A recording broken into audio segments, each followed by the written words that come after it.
आज लकड़ियां इतनी सी ही मिली, कल थोड़े में ही गुजारा करना होगा। आज तो बहुत ही अजीब सा सन्नाटा है जंगल में। हे भभूति वाले बाबा, रक्षा करना। घर जाके सीधा नहा के आपको प्रसाद चढ़ाऊंगा, फिर कुछ करूंगा। जय हनुमान ज्ञान गुण सागर, जय कपीस तिहुँ लोक उजागर।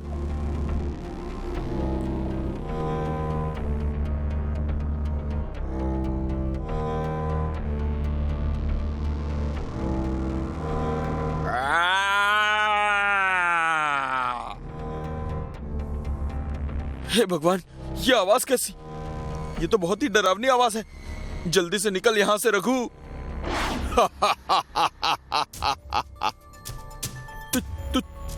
तुम कौन हो?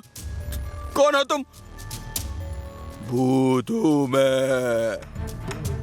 भूत भाई, मैंने कुछ नहीं किया। जंगल से लकड़ियां काटी है बस।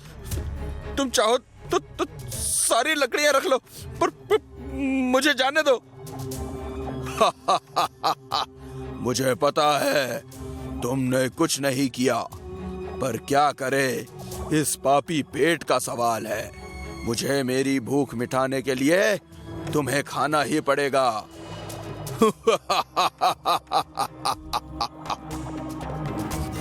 भूत भाई, ये रावण के जैसे हंस के डराओ मत।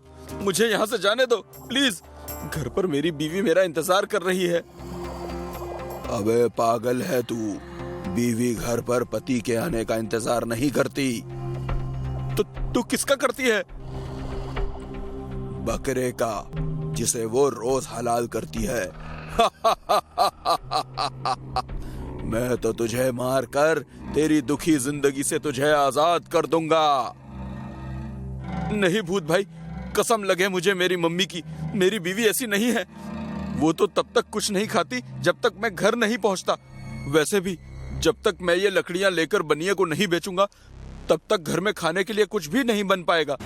हम मियाँ बीवी आम जनता हैं भाई, हम पहले से मरे हुए हैं। अब तुम तो मत मारो भूत भाई। तेरी कहानी तो सच में बहुत डरावनी है, मुझसे भी ज्यादा डरावनी। पर क्या करूं, भूत घास से यारी करेगा तो खाएगा क्या? अरे तो बोलिए ना भूत भैया, आपको घास खानी है? मैं अभी काट कर ला देता हूँ, महीना भर चलेगी। अबे ओ ढक्कन इंसान, थोड़ी बहुत भी पढ़ाई नहीं की? ये एक कहावत थी। पर कहावत तो घोड़े वाली थी ना। घोड़ा घास से यारी करेगा तो खाएगा क्या? अबे पगले, यहाँ घोड़ा मैं हूँ। पर आप तो भूत हो। अबे ओ इंसान, अपनी बातों से मुझे मत कर हैरान। मैं पहले से ही हूँ परेशान। मुझे बस भूख लगी है, मैं तुझे नहीं छोड़ सकता। माफ करना दोस्त। ये भूत तो मुझे मारने ही वाला है। क्यों ना इसे खाने का लालच दे दूं, शायद बच जाऊं। एक मिनट भूत भाई, मेरी बात सुन लो, फिर तुम चाहो तो मुझे खा लेना। जल्दी बोल। अगर तुम मुझे छोड़ दोगे तो मैं रोज तुम्हारे लिए खाना लेकर आऊंगा, मम्मी कसम। ये डील तो अच्छी दे रहा है, लेकिन अगर तू वापस नहीं आया तो? मैं अपने घर का पता देता हूं ना भूत भाई। मैं नहीं आया तो तुम मेरे घर आकर मुझे और मेरी बीवी दोनों को खा लेना। तेरी बात तो सही है, पर मेरे पास इससे भी अच्छा आइडिया है। सुन, अगर तूने मेरी भूख मिटा दी ना, तो मैं भी तुझे कुछ ऐसा दूंगा जिससे तेरी गरीबी कुछ ही दिनों में दूर हो जाएगी। बोल, क्या बोलता है? मैं तो बोल ही दूंगा, पर तुम्हें कैसे पता कि मैं गरीब हूं? अबे जो इंसान बनिए को लकड़ी बेचकर घर चलाता है, वो क्या कहीं का राजा महाराजा होगा? बात करता है। लेकिन हाँ, एक बात ध्यान रख ले, अगर कल तू खाना नहीं लाया तो तू और तेरी बीवी दोनों गए। ठीक है रावण भाई, मतलब भूत भाई, मैं समझ गया। मैं पक्का कल खाना लेकर आऊंगा। ठीक है, जा। पर अभी कुछ खाने को है क्या तेरे पास? जी चने हैं। ला दे यार, आज इन्हीं से काम चला लेता हूं, पर कल पक्का। हाँ, जाब। चने अच्छे हैं। जी जी भूत भाई, बाल बाल बचा। फिर क्या हुआ? अरे फिर होना क्या था, बच गया, वरना उस भूत ने तो हमारा काम तमाम ही कर दिया था। अरे वो सब तो ठीक है, लेकिन यहाँ हमारे खाने के लाले पड़े हुए हैं, उसको कैसे खिलाएंगे? तुम चिंता मत करो, मैंने कुछ सोच रखा है।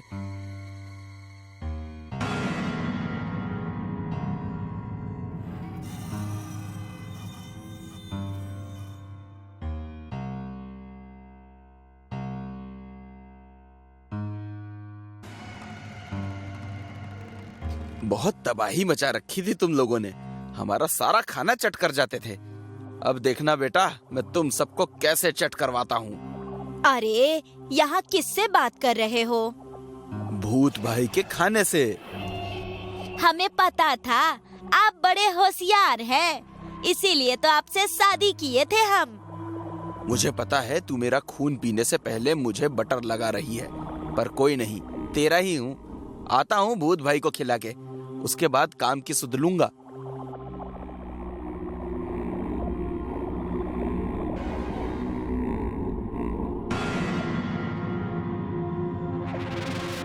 भूत भैया, ये लो, ले आए आपके लिए खाना।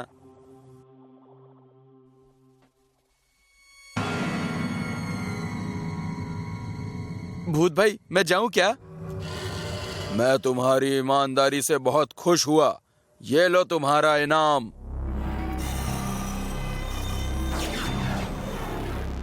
सोने का सिक्का? इससे तो सचमुच मेरी गरीबी दूर हो जाएगी। धन्यवाद भूत भाई, मैं कल खाना लेकर फिर आऊंगा। हाँ, कल मैं फिर आऊंगा। हुर्रे, मैं कल फिर आऊंगा।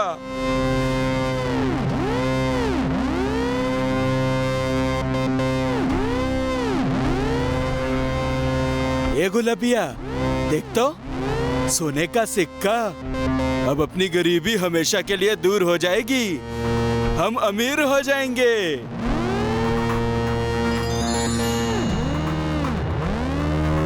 पर दिया किसने?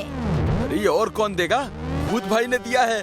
असली है ना? अरे 100% असली है, इंसान धोखा दे सकता है, भूत नहीं। छोड़ो अब ये सब, तू चूल्हा जला, मैं इसे सोनार के यहाँ बेचकर कुछ खाने को लेकर आता हूँ। अच्छा सुनो, बाजार से गुलाब जल भी खरीद के ले आना और हमेशा अपने पास रखना, ताकि कोई भी बुरी बला तुम्हारे आसपास ना फटके। ठीक है।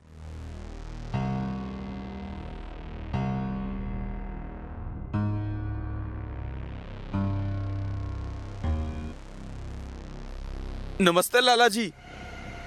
हाँ, नमस्ते नमस्ते। क्या बात है रघु, बोल, क्या सेवा करूं तेरी? जी लाला जी, बात ही कुछ ऐसी है कि आना पड़ा। अरे इस फटीचर के हाथ ये सोने का सिक्का कैसे लग गया? कहीं इसे जंगल में कोई खजाना तो नहीं मिल गया? चलो इसे पैसे दे देता हूँ, फिर पता करता हूँ। मिला कहाँ से ये तुम्हें? कोई चोरी का तो नहीं है ना भाई? अरे नहीं लाला जी, चोरी का नहीं, बल्कि खालिश ईमानदारी का है। आप पैसे दीजिए। हाँ हाँ, क्यों नहीं। अभी तो इसे सही भाव लगा देता हूँ, बाद में देखता हूँ कि इसे ये सोना मिला कहाँ से। अच्छा लाला जी, मैं चलता हूँ।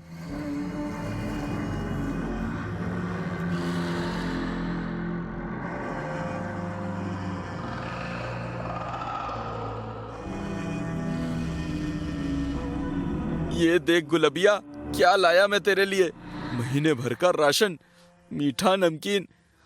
और ये देख, तेरी साड़ी फट गई थी ना। और हाँ, मैंने गंगा जल भी खरीद लिया है, अब इसे मैं हमेशा अपने पास रखूंगा। हमको पता था एक दिन तुम हमारी सारी इच्छा पूरा करोगे, इसीलिए तो तुमसे शादी किए थे हम। अच्छा, अब कुछ खाने को बनाओ, बहुत भूख लगी है, कल सुबह काम पर निकलना है।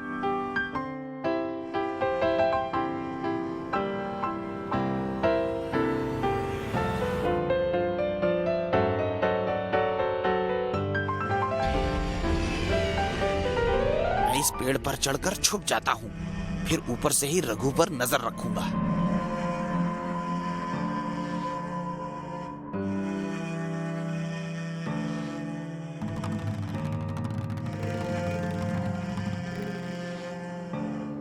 गुलबिया, मैं इन्हें भूत भाई को खिलाकर आया।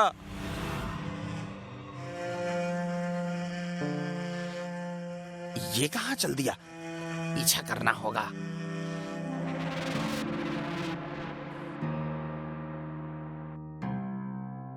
भूत भाई, ये लो खाना आ गया, वो भी एकदम ताजा ताजा। सही समय पर आया है तू रघु, मैं तेरा ही इंतजार कर रहा था। बहुत तेज भूख लगी है मुझे, ला खिला दे।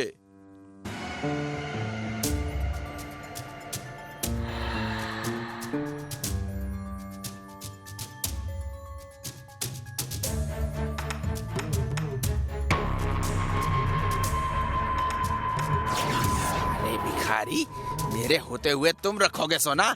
ये सोना मेरा है, मेरा। चल अब सिक्का दे दे मुझे, वरना मैं तुझे जान से मार दूंगा। दे मुझे। लाला जी लालच में आकर मेरे पीछे पड़ गए। अगर कल किसी और को भी पता चला तो वो भी मेरे पीछे पड़ेगा। आखिर मैं ऐसे कब तक भूत के चंगुल में उलझा रहूंगा? अगर किसी दिन भूत को खाना नहीं मिला तो वो मुझे ही खा जाएगा। कुछ भी हो, अब इस झंझट से मुझे बचने के लिए कोई ना कोई उपाय निकालना ही पड़ेगा। अरे हाँ, मेरे पास तो गंगा जल है, इससे तो भूत भाई को मुक्ति मिल सकती है।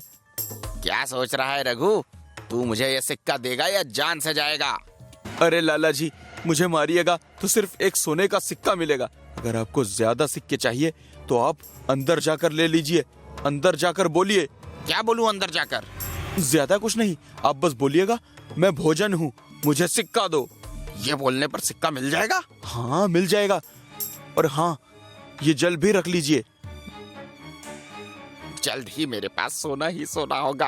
कितनी खुशी हो रही है ये सोचकर। मैं भोजन हूँ, मुझे सोने का सिक्का दो। भोजन? तुझे रघु ने भेजा है क्या? हाँ, रघु ने भेजा है। अब मुझे सिक्का दो, वरना मैं तुम्हें जान से मार दूंगा।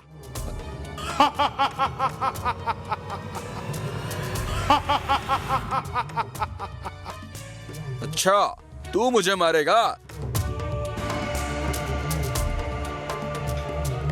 तेरी ऐसी की तैसी, जा तू मेरे पेट में विश्राम कर। ये क्या हो रहा है मुझे? मेरा शरीर जलने क्यों लगा? काम हो गया, लालची लाला भी मर गया और भूत को भी मुक्ति मिल गई। अब मैं पूरी मेहनत से काम करके पैसे कमाऊंगा।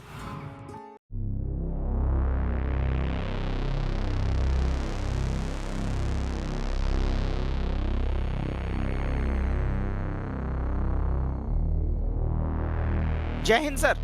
जी सर, पता चला है कि रघु होटल में खाना खाने गए लोगों का कुछ पता नहीं चल रहा है। जी सर, मैं अभी वहीं के लिए निकल रहा हूँ। ओके सर, जय हिंद सर। सर, आप लोग यहाँ? क्यों, हम यहाँ नहीं आ सकते? अरे सर, ऐसा नहीं है, ये आप ही का तो होटल है और आपके आने से तो हमारे होटल की रौनक बढ़ गई है। पता चला है कि तुम्हारे होटल में खाना खाने आए लोग गायब हो रहे हैं। अरे सर, ऐसा कुछ नहीं है।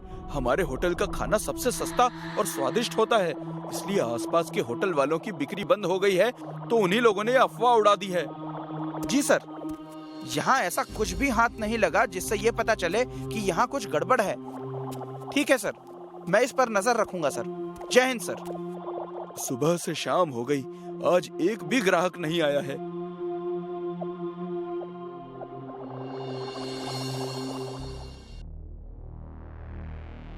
जी बॉस। रघु, ये क्या चल रहा है? एक हफ्ता हो गया और अभी तक एक ग्राहक नहीं आया। बॉस, लोग डर गए हैं और पुलिस का भी आना हो गया तो गांव के लोगों ने आना बंद कर दिया है। मुझे कोई बहाना नहीं सुनना रघु। अगर ऐसा ही चलता रहा तो हमारे काम का नुकसान होगा, जो मैं बर्दाश्त नहीं कर पाऊंगा। बॉस, आप गुस्सा मत कीजिए, मैं कुछ करता हूँ। यही अच्छा होगा, तुम्हारे लिए और हमारे काम के लिए भी। अब से 50 रुपए में नहीं, बल्कि 20 रुपए में भर पेट भोजन कीजिए। सस्ता भी, स्वादिष्ट भी। आइए आइए, 20 रुपए में भरपेट भोजन कीजिए। चलिए भाई साहब, खाना खा लीजिए। कुछ चाय पानी कर लीजिए, ज्यादा नहीं, बस 20 रुपए में। अरे नहीं भाई, तुम्हारे खाने के चक्कर में मुझे कुछ हो गया तो? नहीं भाई, मुझे माफ करो, मुझे नहीं खाना तुम्हारे होटल का खाना। अरे ऐसा कुछ नहीं होगा, आइए तो सही, बहुत स्वादिष्ट भोजन बना है। अरे भाई भूख नहीं है मुझे, जाने दो। भूख नहीं है तो क्या हुआ, चलकर एक गिलास ठंडी ठंडी लस्सी पी लीजिए।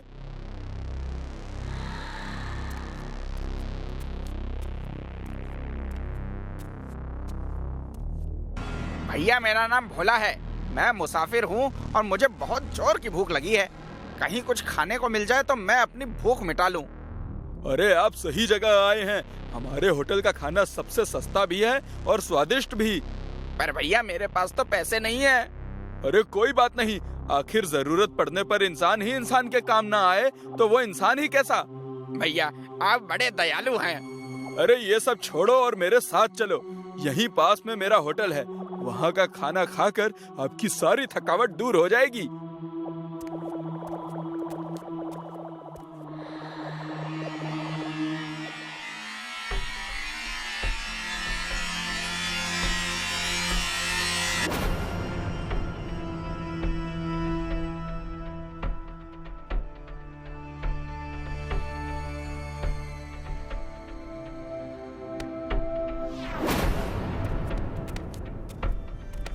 अरे इधर उधर क्या देख रहा है, चल तू भी खड़ा हो जा और काम पर लग जा।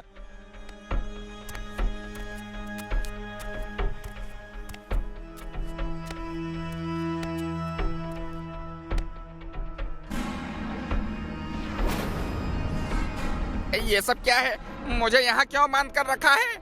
तुम यहाँ पर हमारे लिए काम करोगे ताकि हमें और सोना मिल सके। मैं तुम्हारा कोई काम नहीं करूँगा। काम तो तुम्हें करना ही पड़ेगा, वरना बेमौत मार दिए जाओगे।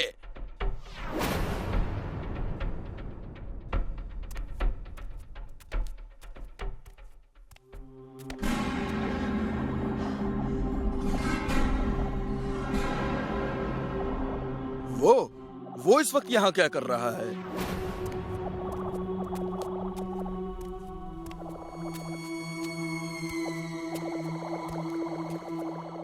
अरे सर आप, अगर कोई काम था तो मुझे बुला लिया होता।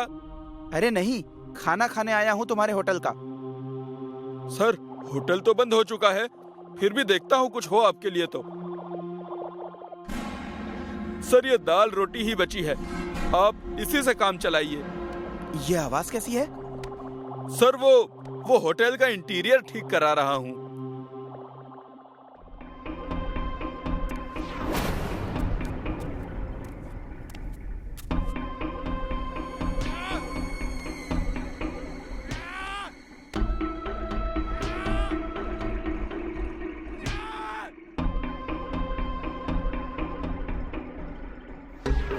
अगर तू काम करने से मना करेगा तो तेरा हाल इससे भी बुरा होगा। क्यों जिद कर रहा है? यही तेरी नियति है।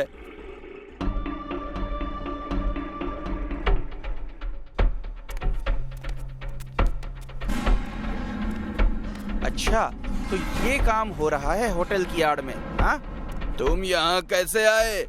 जहाँ मुजरिम होते हैं वहाँ हम जैसे पुलिस ऑफिसर पहुँच ही जाते हैं।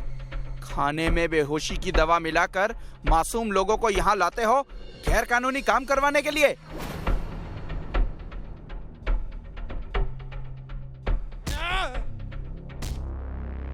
अब तू हमारे बारे में बहुत कुछ जान चुका है, तो अब तुझे मरना पड़ेगा।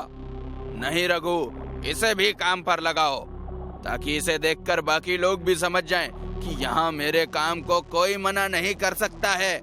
ये वर्दी लोगों की हिफाजत के लिए पहनी है, तेरी गुलामी करने के लिए नहीं। छोड़ दो उसे, वरना तुम लोगों का अंजाम बहुत बुरा होगा। रघु, पहले इस इंस्पेक्टर को ठिकाने लगा, उसके बाद इस कमीने को।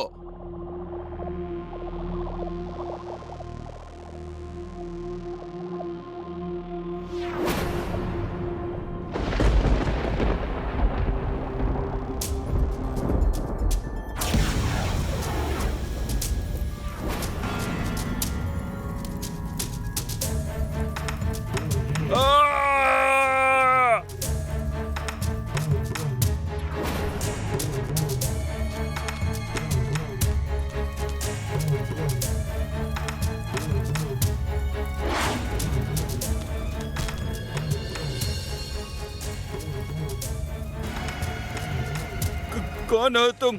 मुझे छोड़ दो। मैं आज से सारे गलत काम छोड़ दूंगा और इन लोगों को भी आजाद कर दूंगा। छोड़ दो मुझे। मारना तो तुझे होगा, क्योंकि मैं तुझे मारने ही आया हूँ। रुक जाओ, मैं नहीं जानता आप कौन हैं, पर इसे छोड़ दीजिए। आप कानून को हाथ में नहीं ले सकते। इस माल्या ने इसी कानून की धज्जियां उड़ाई थी आज से 3 साल पहले। मैं इसी भीमापुर गांव का थाना इंचार्ज था, इंस्पेक्टर भोला सिंह। एक दिन इन लोगों ने खाने में नींद की गोली मिलाकर मुझे और मेरे साथियों को थाने में जिंदा जलाकर मार दिया था, क्योंकि मेरे पास इस माल्या के खिलाफ सबूत था। आप एक पुलिस वाले होकर कानून को अपने हाथ में नहीं ले सकते। कभी कभी इन जैसे मुजरिमों को सजा देने के लिए कानून के दायरे से हटकर कानून को हाथ में लेना ही पड़ता है।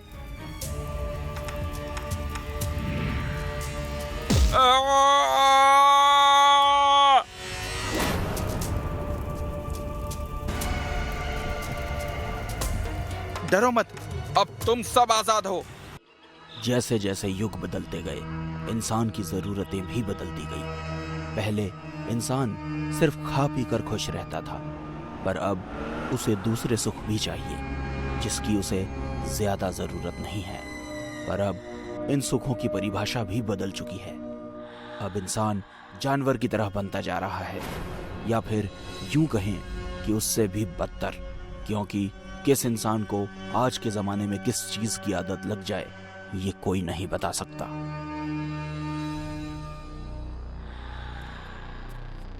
एक रात कुछ लोग एक औरत की लाश को कब्रिस्तान में गाड़ने के लिए लेकर आए थे। कब्रिस्तान में काम करने वाले नसीर ने हमेशा की तरह एक गड्ढा खोदा और उसमें उस औरत को दफन कर दिया। लाश को दफन करने के बाद सब लोग अपने अपने घर चले गए। नसीर भी पास में ही एक कुटिया में रहता था। उसने भी अपना काम पूरा किया और अपने घर चला गया। नसीर अपने घर में अकेला रहता था। उसके ऐसे काम के कारण अभी तक उसकी शादी नहीं हुई थी और उसका परिवार भी उससे अलग रहता था। 2 दिन बाद फिर से एक आदमी की लाश लेकर कुछ लोग आए। जब नसीर गड्ढा खोद रहा था, तभी एक आदमी की नजर पास के कब्र पर पड़ी, जहां 2 दिन पहले उसकी बीवी को दफनाया था। अरे, इस कब्र को क्या हुआ? ऐसा लगता है किसी ने यहाँ फिर से खुदाई की थी। नसीर सुनो, वो होने के बाद इसे भी वापस खोदना है। छोड़ दीजिए ना साहब, क्यों मरे हुए इंसान को तकलीफ देते हो? किसी जानवर का काम होगा। तुमसे जितना कहा जाए उतना करो, चलो जल्दी। उस आदमी की लाश को दफन करने के बाद नसीर ने उस आदमी की बीवी की कब्र फिर से खोदनी शुरू की। कब्र पूरी तरह खोदने के बाद सारे लोग डर गए। किसी को जरा भी समझ नहीं आया कि यहाँ क्या हुआ, क्योंकि अंदर से उस औरत की लाश गायब हो चुकी थी। ये कैसे हो सकता है? 2 दिन पहले ही तो उसे यहाँ गाड़ा था, फिर कहाँ गई उसकी लाश? नसीर, लाश कहाँ है? मुझे कुछ नहीं पता साहब, मैं भी 2 दिन बाद ही आया हूँ यहाँ। कहीं ऐसा तो नहीं कि किसी ने लाश को चुराया हो? पर कोई लाश क्यों चुराएगा? मुझे तो कुछ समझ नहीं आ रहा। ये सब कैसे हो सकता है? हमें जल्दी से कुछ करना चाहिए। हम घर चलकर सोचते हैं कि क्या करना है। तब तक तुम घर चलो। नसीर, इसे वापस ढक दो और ध्यान रखो। सब लोग घर आ गए। कुछ दिन बाद एक बुढ़िया की मौत हो गई। सारे लोग जमा हो गए। मैं तो कहता हूँ कि हमें इन्हीं घर के पास या फिर खेतों में दफनाना चाहिए। कब्रिस्तान से लाशें चोरी हो रही हैं। मैं भी इस बात से सहमत हूँ, पर घर के पास दफनाना ठीक नहीं होगा। एक काम करते हैं, खेतों की तरफ जो बंजर जमीन है उसमें दफनाते हैं। हाँ, ये ठीक रहेगा। मैं अभी नसीर को फोन करके वहां पहुंचने के लिए कहता हूँ।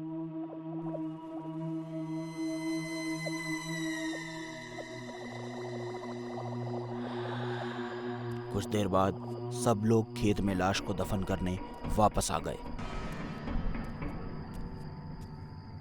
चलो कब्रिस्तान में न सही, पर वहाँ लाश सुरक्षित तो रहेगी। सही कहा तुमने। अब चलो। कुछ दिन बाद वो आदमी अपनी बीवी की कब्र देखने फिर आया, पर इस बार वो बगल वाली कब्र देखकर चौंक गया।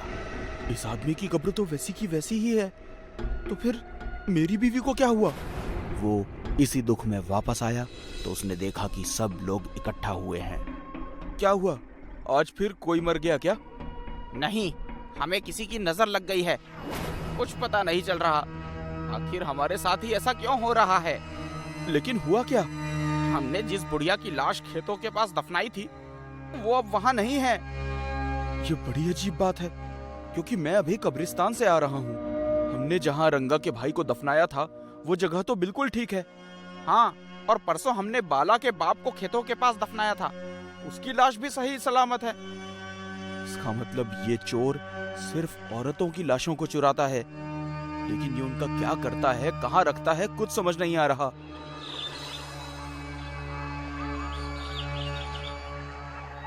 कुछ दिन बाद नसीर की तबीयत बहुत खराब हो गई।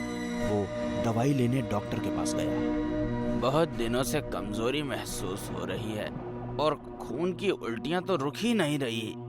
खाने में कुछ अलग खाया था? गरीब आदमी हो साहब, थोड़ी सी रोटी खाकर सो जाता हूँ। डॉक्टर ने नसीर को अच्छी तरह से देखा और सारे टेस्ट किए। देखो नसीर, अभी कुछ कहना मुमकिन नहीं। मुझे भी ठीक से अंदाजा नहीं है कि तुम्हें असल में क्या हुआ है, पर हाँ, एक बात है। डॉक्टर कहते कहते अचानक रुक गए। नसीर डर गया। क्या बात है डॉक्टर, क्या हुआ? आप साफ साफ बताइए, मैं सुनने के लिए तैयार हूँ। तुम ज्यादा दिन जिंदा नहीं रहोगे, बस 1 या 2 हफ्ता। लेकिन ये कौन सी बीमारी है और मुझे कैसे हो गई? इसका पता तो टेस्ट के बाद ही चलेगा। जैसे ही मुझे कुछ पता चलता है, मैं तुम्हें बता दूंगा। ठीक है साहब।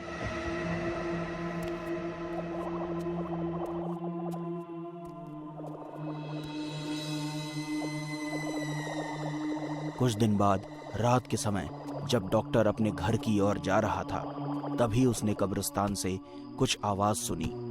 उसने ध्यान से देखा तो उसे पता चला कि कोई आदमी कब्र खोदकर लाश को अपने कंधे पर डालकर ले जा रहा है। लगता है ये वही लाश चोर है। ये अच्छा मौका है, आज इसे पकड़ना ही होगा। डॉक्टर भागता हुआ कब्रिस्तान में गया, पर जब तक वो उस चोर तक पहुंचता, वो चोर वहां से लाश लेकर भाग चुका था। डॉक्टर ने पूरे कब्रिस्तान में घूम कर देखा, पर उसे वो चोर कहीं नजर नहीं आया। डॉक्टर निराश होकर कब्रिस्तान से बाहर आने लगा। तभी उसकी नजर नसीर की कुटिया पर पड़ी। अंदर रोशनी थी। ये नसीर अब तक सोया नहीं, पता नहीं क्या कर रहा है। चलो, अब यहाँ तक आ ही गया हूँ तो उसका हाल चाल पूछ लेता हूँ। वैसे भी बीमार है बेचारा। डॉक्टर जैसे ही कुटिया के पास पहुंचा, उसे तेज बदबू आने लगी। वो बदबू इतनी भयानक थी कि डॉक्टर को चक्कर आने लगे, और वो जैसे तैसे करके आगे बढ़ा। ये बदबू किस चीज की है? पता नहीं ये नसीर इस बदबू में कैसे रहता है। इसी की वजह से बीमार पड़ा होगा। डॉक्टर जैसे ही कुटिया के अंदर आया, डर के मारे उसके पैर सुन्न पड़ गए। उसके मुंह से जरा भी आवाज नहीं निकली। डॉक्टर को अब पूरी बात समझ में आ गई। एक तो उसे बदबू सहन नहीं हो रही थी, और दूसरी बात, वो बहुत डर गया था। वो वैसे ही लोगों के पास पहुंचा।